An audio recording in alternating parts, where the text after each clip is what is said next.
Dağların zirvəsi öpür göyləri, aranı çağırır bəli gəl bəli, dağların xədanı daşca səndədir.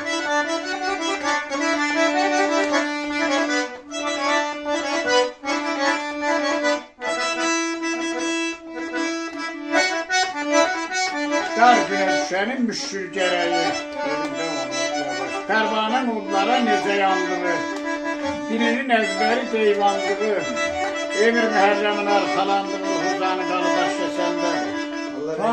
Daşkəsənimiz bizim Azərbaycanımızın yox, bütün bəlkə dünyanın ən gözəl uralı, sərvəti, geniş sərvətli bir diyardır. Mərd oğullar yetirən, yiğitlər məskənidir, Koroğullar yetirən, Koroğlu qeyrətli oğlanlar yetirən, torpağının bir qarışını yad elmiş xalçılara, ermənlərə, kafirlərə verməyən, açıq qəlifli, təmiz evlat yetirən gözəl bir ayrım diyarıdır. Çok sağ olun. Var olun, var olun. Şair Zavat yazır ki, bağışdan bir dəqiqə vaxtını alacaq. Buyur.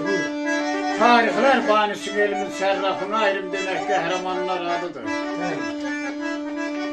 Namərdə yaltığa boyun əyməyən, vətənpərvər qəhrəmanlar adıdır.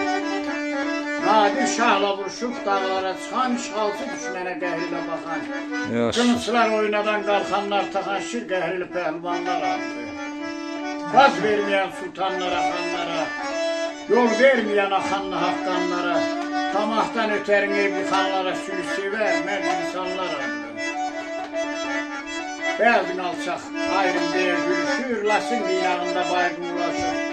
Milyon belə tərif desəm yaraşır, Zavat kimi söz qalanlar adıdır. Yerimiz, obamız, vətənimiz, Azərbaycanımız var olsun, şad olsun, ölkəmizin rəhbəri, xalqımızı, vətənimizi, torpağımızı qoruyan, çəngərlərdə gecə gündüz keşiyimizdə olan əsgərlərimiz yaşasın.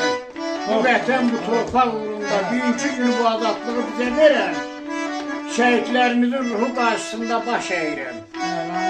Qazilərimizə Allah'tan can sağlığı diləyirəm. Bu öndərimizə Allah'tan rəhmət diləyirəm.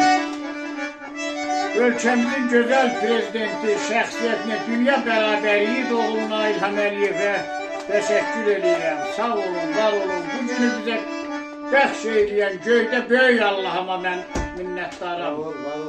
Baş əyirəm. Var olun, var olun. Və yerdə qalan yiğitlərə, Daşkəsənimiz bildiyiniz kimi yiğitlər məskənidir.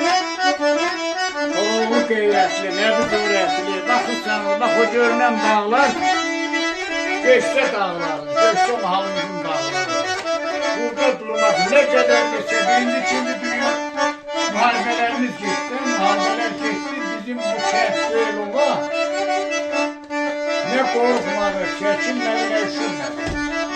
Yaşın qadınlarım, birinci güneşdir, sənətimizə qurban olun, şairə qurban olun, yaşar bu şair sözü, sənət havaların süzüləri, qəlbə ruh verir, sağ olun, Allah çok sağlığı versin. Azak İslami halal çörek,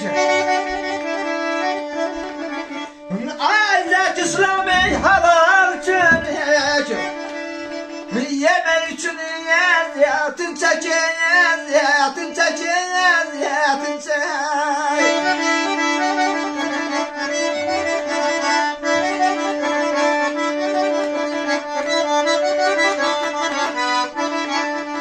Dayı dedi bir bitecek, dayı dedi bir bitecek. Sola sola mi goncalara mi goncalara mi goncalara mi goncalara.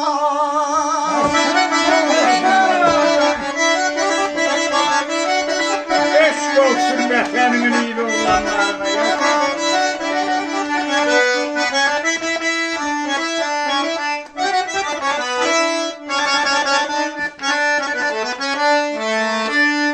Zeki İslam halal çörek.